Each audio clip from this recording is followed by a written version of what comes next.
you go through this unspeakable tragedy. You lose your child. Yeah. And then I don't know how you breathe after that. Like my head can't even go there. I can't even imagine how you breathe after that. And how do you get from that point to saying, I'm going to do something for families that are going, I'm going to put myself, here's the tissues. We're both going to need them. How do you get to the point, Heather? How do you summon the strength to say, I'm going to spend time helping people get through this moment? My husband Jason and I believe that Jaren's life was not in vain, that there was a reason and a purpose in it. And through that, there's a legacy to carry on. And there are 46 children that are diagnosed with cancer every single day, and 7 children lose their life to cancer every day. There are families out there, there are kids in hospital beds right now lying there. Just because Jaren's journey ended here on earth doesn't mean that there are other children and other families that need our help.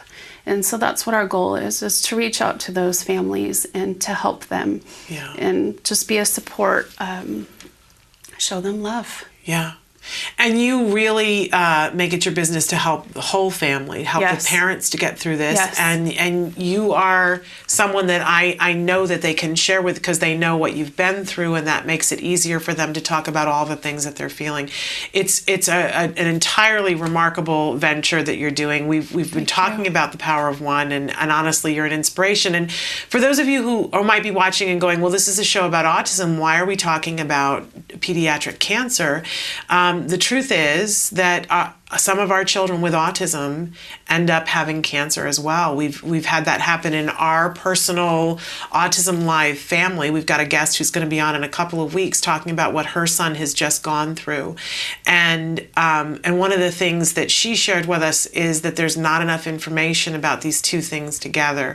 So I wanted you to have you on to talk about that, because we know that more of our viewers, unfortunately, this is going to be a reality, that this is going to happen, but also because it's important for us when we have children with autism to realize it's not the only game in town. There are other people that are going through things, and I think it reminds us how grateful we need to be for the kids that we have.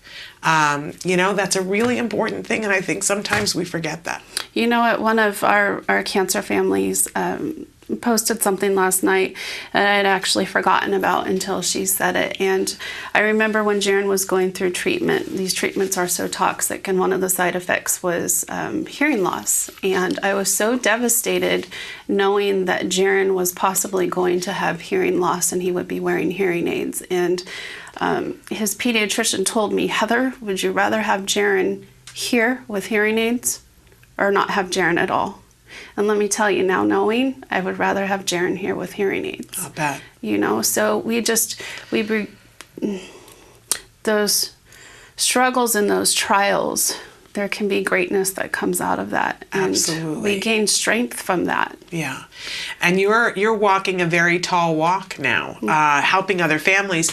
And so let's talk a little bit about, I know that we've got some pictures of an event that you had recently, because it does take funds, and there's a certain amount of stuff that needs to be done to be able to help families. And so I'm sure a part of your life is fundraising. It is now, to do that, yes. But we want people to know that it's for such a great cause. And so, Kelby, can we see that picture?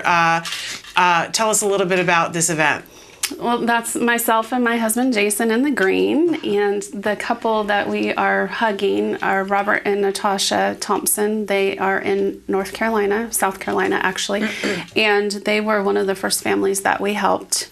Their son was at the end of treatment, end of life, and Dad didn't have the means to be able to stay home, and so we helped support him so that the entire family could be there together. And we are incredibly close with this family, and we've walked this journey these last 4 years together, this journey of grief, supporting each other. So And I understand we've got a picture of somebody that you're been helping right now. Yes. We've got some good news. Yes, the little girl that was with us, her name is Caitlin, and she was recently told that she is cancer-free a few months ago, and she's doing well. And she's also a big part of our Bumblebee family as well, and we're very happy in her story and her success, and just adore her. Yeah.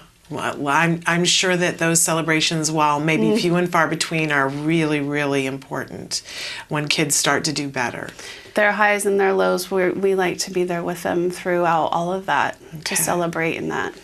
Well, Heather, how can people find the Bumblebee Foundation so that they can know how they can help, how they can support, and if they need help, where they can go? Absolutely. They can visit our website at bumblebeefoundation.org, or also our Facebook page, Bumblebee Foundation. We post a lot of stuff there. So either one of those two ways. Well, Heather, I think you're remarkable. I think your family's remarkable. I wish you light, love, and happiness, and the ability to affect the change that you really have made your passion to do.